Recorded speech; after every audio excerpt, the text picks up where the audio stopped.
बिहार का अगला मुख्यमंत्री कौन? एक तरफ जहां महागठबंधन में 7 दल हैं जो एक साथ चुनाव लड़ने की तैयारी कर रहे हैं, वहीं बीजेपी इस वक्त अकेली पड़ी हुई है। बीजेपी भले ही बाहरी सपोर्ट उनको मिल रहा है, लेकिन इस वक्त अकेले मैदान में डटी हुई है और इसको लेकर के तैयारियां बीजेपी की तरफ से शुरू कर दी गई है। महागठबंधन ने 7 दलों को मिलाकर अपनी सरकार बिहार में बनाई है और ये 7 दल एक साथ अकेले बीजेपी के साथ भिड़ने के लिए तैयार हो गए हैं। साल 2025 में बिहार विधानसभा की चुनाव है और इसकी तैयारियां सभी पार्टियां जो हैं वो शुरू कर रही हैं। बीजेपी ने जहां एक तरफ सम्राट चौधरी को बिहार प्रदेश अध्यक्ष बना करके बड़ा दांव खेला है, तो वहीं महागठबंधन की तरफ से सीएम उम्मीदवार के तौर पर तेजस्वी यादव की ताजपोशी की तैयारी कर रहा है। अभी दोनों नेता युवा हैं। जहां बीजेपी ने दांव खेला सम्राट चौधरी को प्रदेश अध्यक्ष बना के, तो वहीं कई लोग ये दावा कर रहे हैं कि बिहार में योगी जैसा मुख्यमंत्री चेहरा सम्राट चौधरी का दिख रहा है। जब सम्राट चौधरी प्रदेश अध्यक्ष पद के लिए अपना जो शपथ ले रहे थे, उस दरमियान कई जगहों पे पोस्टर भी सम्राट चौधरी के पक्ष में लगा कि बिहार का अगला सीएम सम्राट चौधरी को होना चाहिए। एक तरफ जहां बीजेपी ने ये दांव खेला है, तो दूसरी तरफ तेजस्वी यादव महागठबंधन दल के साथ शामिल होकर उनकी ताजपेशी की तैयारी कर रहा है। आज के इस वीडियो में हम जानेंगे कि दोनों में कितनी ताकत है सीएम बनने को लेकर के, कौन से ऐसे गुण हैं, कौन से ऐसे कमी हैं, जो अगर ये सभी गुण और कमी जो है उनमें दिखाई जाए, ये सभी अगर अच्छे तरीके से कंपेयर किया जाए, तो कौन सही होगा सीएम उम्मीदवार के लिए। तो चलिए जानते हैं विस्तार से। सम्राट चौधरी को बीजेपी ने बिहार भाजपा का प्रदेश अध्यक्ष बनाया। 2 दिन पहले पटना में लगे पोस्टर ने राजनीति सरगर्मियां बढ़ाई। पोस्टर में बिहार भाजपा के नए प्रदेश अध्यक्ष सम्राट चौधरी की तुलना यूपी के योगी आदित्यनाथ से की गई। इसके बाद बिहार के सीएम के तौर पर सम्राट चौधरी को देखा जा रहा है। वहीं दूसरी ओर राजद लालू प्रसाद यादव के बेटे और डिप्टी सीएम तेजस्वी यादव को 2025 में सीएम कैंडिडेट प्रोजेक्ट करने में लगी हुई है।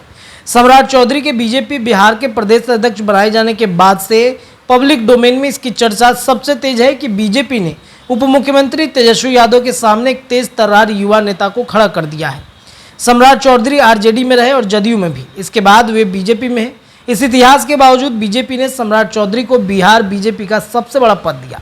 सम्राट चौधरी इस संकल्प के साथ पगड़ी बांध रखे हैं कि जब तक नीतीश कुमार को सत्ता से उखाड़ नहीं फेंकेंगे, पगड़ी नहीं खोलेंगे। तेजस्वी यादव और सम्राट चौधरी की अलग अलग खूबियां हैं। खूब बड़ी खूबियां ऐसी हैं जिसकी वजह से सम्राट चौधरी के अंदर बीजेपी को स्पार्क दिख रहा है।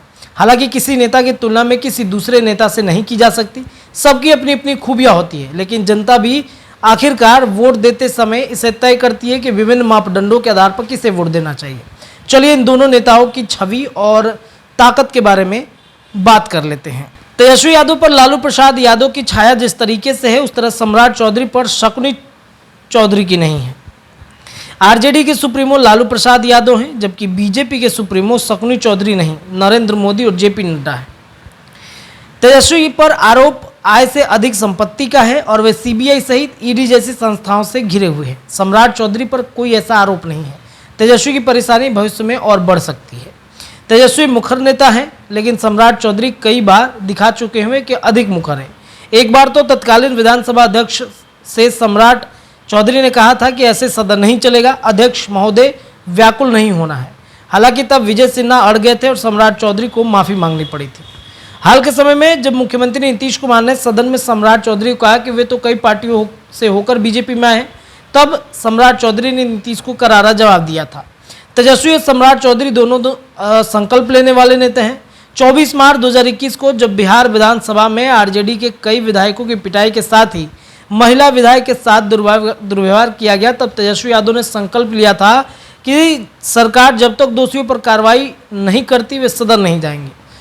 कुछ पर कार्रवाई हुई और तेजस्वी यादव विधानसभा जाने लगे। अब सम्राट चौधरी का संकल्प है कि जब तक नीतीश कुमार को मुख्यमंत्री पद से नहीं हटाएंगे, पगड़ी नहीं खोलेंगे।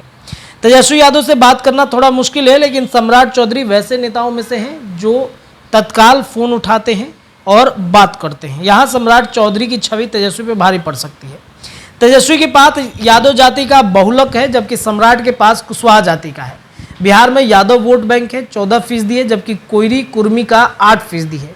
यानी यादव के बाद संख्या बल में कोयरी कुर्मी की यहाँ ताकतवर है। आरजेडी के साथ मुस्लिम का भी गठजोड़ है, बीजेपी के साथ स्वर्ण का। सम्राट इसमें पिछड़ा अति पिछड़ा भी जोड़ने की कोशिश करेंगे।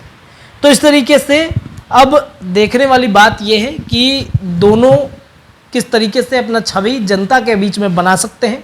2025 के चुनाव नज़दीक आ रही है और इसकी तैयारियां दोनों तरफ से बहुत तेज कर दी गई है और बीजेपी ने युवा नेता सम्राट चौधरी को सीएम के रूप में प्रेजेंट करना चाहती है। जनता भी, यानी कि कई जगहों पे पोस्टर सम्राट चौधरी के पक्ष में लगे हैं, तो वहीं कई युवा तेजस्वी यादव को भी पसंद करते हैं।